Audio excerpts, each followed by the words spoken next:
Apa kabar semuanya? Kurang. Kalau ditanya, apa kabar? Luar biasa. Luar biasa. Kurang. Kalau ditanya, apa kabar? Jawabannya, apa kabar AFC? Luar biasa. Pantatnya naik. Betul? Tuh lihat, orang yang pantatnya susah naik, jari tangannya juga susah naik, udah mati suri. Ya, jadi kita tes dulu. Apa kabar Medan?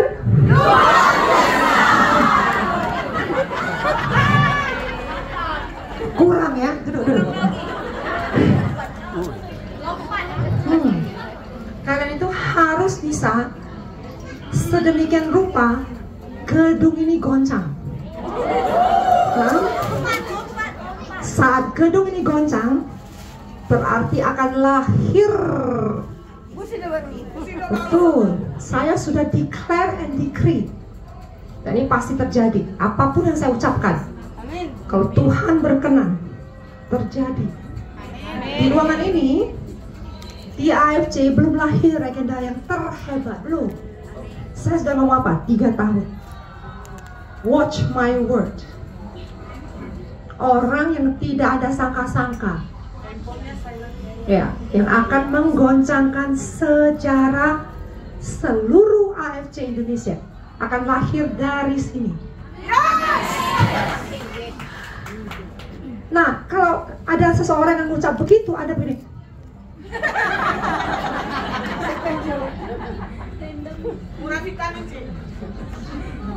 Karena Anda didoktrin seumur hidup itu apa? Anda itu berpola pikir miskin, kata Pak Dik, betul?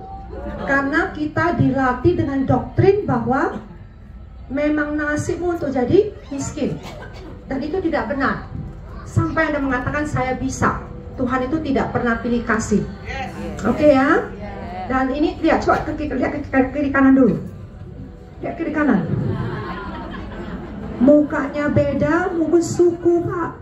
Sukunya beda, tapi Anda bersaudara. Betul? Kompetisi Anda bukan dari sini, tapi dari luar. Penyakit, betul? Penyakit miskin otak, miskin mindset, miskin badan, miskin kesehatan, itu yang perlu kita perangi. Jadi katakan, sahabatku, Anda siap untuk perang? Anda siap untuk perang? Bukan perang saudara ya. Coba, kalau ngomong itu, lihat kiri kanan. Ya, sahabatku, keluargaku, Anda siap untuk perang? Mari kita bersatu. Karena AFC Indonesia Medan baru dimulai. Saya masih ingat banget pertama kali Medan dibangunnya Pak Niko ya. Pada saya itu nggak ada kantor. Rumah saya lah kantor. Rumah saya lah itu konsignment pertama yang menjadi apa? Penyalon stok kemana-mana. Tapi kami tidak berpikir untuk apa-apa. Kami tidak berpikir bagus. Saya tanya ke Pak Niko atau Pak Ernest ya. Karena di mindset saya itu untuk bangsa.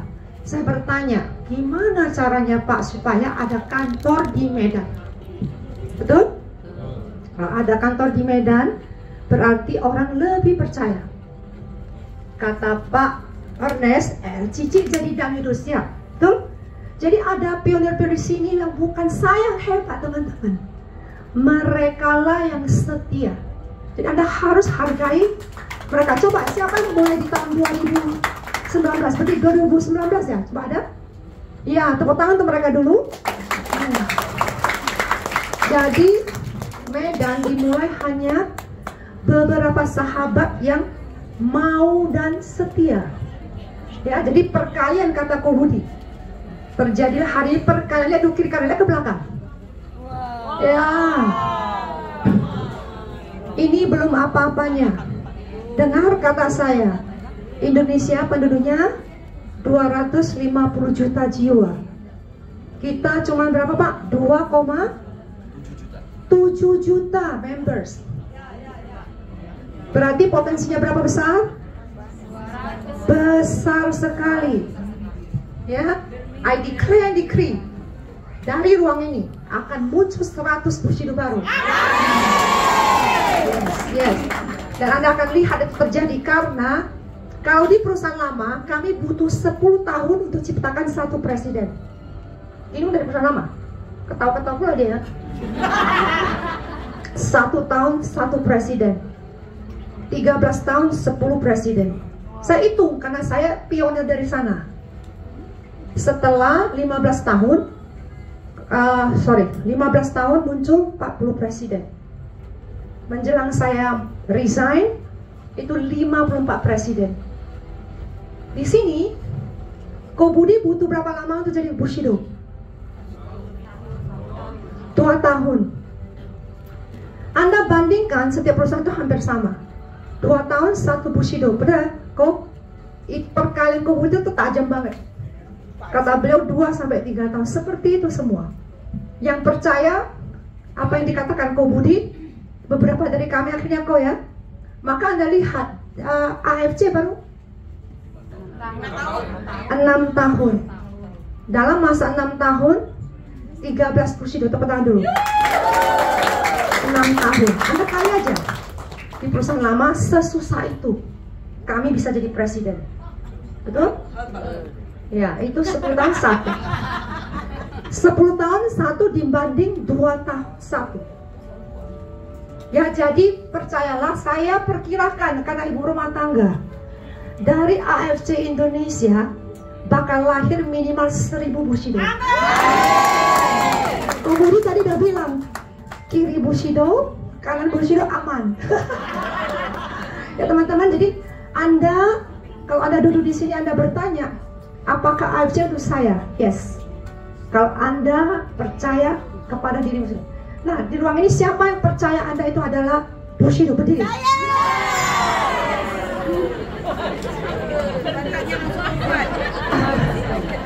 Kurang meyakinkan. Itu ibu-ibu yang duduk di lantai, dia begini. Gak jelas ya. Oke. Anda tahu Bushido itu apa? Bushido adalah top 1%. Di dunia ini, top 1% di dunia income-nya itu 15 miliar setahun. Yes. Ya betul nggak Pak? Jadi Anda berterima kasih kepada Pak Michael. Mana Pak Michael? Justru Pak Mike harus bisa. Pak Mike, ayo, bukan saya, Pak Mike. Sini Pak Mike. Tepuk tangan.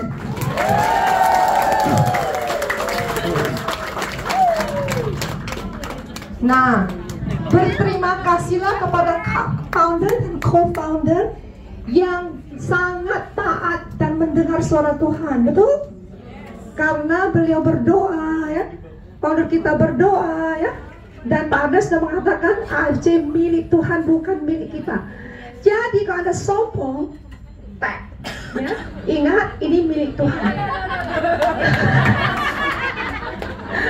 Dan terima kasih kepada Pak Niko, luar biasa sekali. Genius. Kenapa? Marketing plan beliau bisa tepuk tangan dulu. Tuhan memakai beliau secara luar biasa. Jadi intinya saya tidak bisa ngomong panjang lebar karena saya harus rest suara ya. Terpaksa ngomong juga ya. Saya lupa bawa amplifier. Tetapi saya bicara untuk Anda. Paham ya? Anda tidak tahu saya bisa merasakan apa yang Anda rasakan. Hari ini begitu banyak orang yang berharap berdoa. Ya, percaya Tuhan pasti mendengar doa.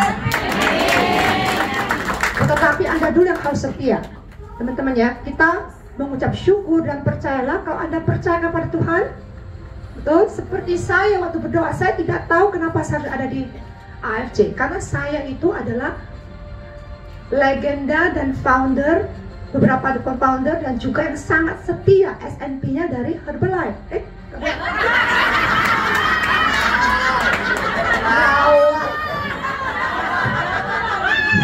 Karena ya, tapi kan katanya harus jujur, betul? Harus jujur. Background Anda apapun, Anda harus jujur. Anda tidak boleh merekayasa story. Karena Tuhan punya mata, manusia juga punya mata. Saya ngomong apa adanya, ya. Karena mohon maaf, bukan sombong. Setiap leader yang menjadi presiden, saya melatih. Kami mulai dari nol, bodoh-bodoh dulu nggak ngerti. Tapi hari ini mereka hebat-hebat semua. Hebat-hebat semua. Lebih hebat dari saya, ya teman-teman ya. Jadi ingat, sewaktu saya berdoa, saya bilang, Tuhan mau dibawa kemana? Mungkin Anda juga berdoa, tahun ini mau dibawa kemana? Kemungkinan story ini akan menyentuh satu orang yang percis seperti begitu. Saya tanya, Tuhan mau dibawa kemana nih? Sepertinya kok passion saya itu hilang. Pas anak saya mana? Anak saya mana kok? Depan. Buka dulu maskernya, ganteng banget ya. Hai. Maaf, sudah ada yang punya.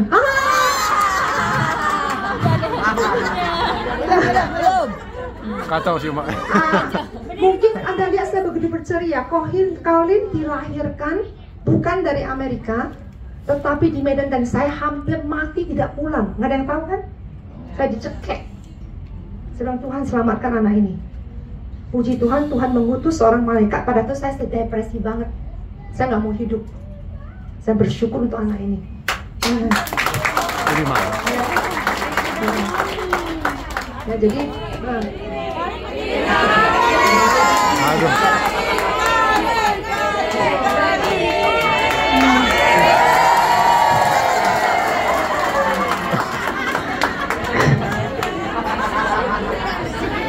jadi teman-teman, saya tahu begitu banyak ibu rumah tangga. Kalau Anda sampai membawa anak, saya maklum. Ya, saya dulu terpaksa, saya pemimpin besar. Dulunya tahu toko beras tagi buah? Dulu tuh price match. Saya adalah senior manager pertama di sana yang gaji melebihi direktur. Ya, tetapi saya harus titip anak saya kepada mama saya. Ya, jadi saya pada saat dikenalkan ke network marketing hanya untuk kebebasan waktu untuk bersama anak. Jadi ketemu anak saya itu harus 6 bulan sekali. Jadi kerja di Jakarta, pulang, dua, kelihatannya kuat ya. Staff saya itu 500 sampai 1000 orang. Saya harus kuat, yes. Di kamar saya menangis. Gak ada yang tahu, saya menangis merang-rang. Kenapa Tuhan nggak adil? Saya melahirkan anak ini tidak pernah ketemu papanya sampai usia 18 tahun. Kurang ajar tuh ya cowok ya. Tidak bertanggung jawab. Ya, saya bilang, salah apa saya Tuhan? Saya tidak pernah menjahati orang loh. Kenapa engkau izinkan seperti ini? Saya menangis. Saya bilang, Tuhan, saya juga mau bahagia. Saya mau seperti orang lain yang bisa jalan-jalan bersama keluarganya. Tuhan jawab oleh seorang anak muda yang mengatakan, permisi, kenal nggak satu orang yang mau dari sana? Jadi saya hari di sini bukan saya hebat. Saya dilatih. Anda tahu saya harus membawa anak saya. Mama saya titip Colin di Medan. Saya ke Jakarta sampai saya mendengar, kalau kita sehebat, sesukses apapun di usia 5 tahun, kalau anak kita sendiri sudah tidak ada jalinan kasih lagi. Itu yang saya kejar. Sedang Tuhan, saya tidak mau sini anak satu-satunya, saya tidak mau di usia 5 tahun dia nggak kenal saya karena poponya seperti mamanya. Colin, popo. Karena poponya menggendong dia, waktu lahir dia menggendong dia karena saya harus kerja. Jadi sewaktu saya pertama masuk network marketing, saya memberanikan diri di network marketing dengan catatan 6 bulan saya harus resign supaya saya punya waktu untuk anak, belajar dari seorang ibu. Pada saat itu kacau balau teman-teman. Ini Colin.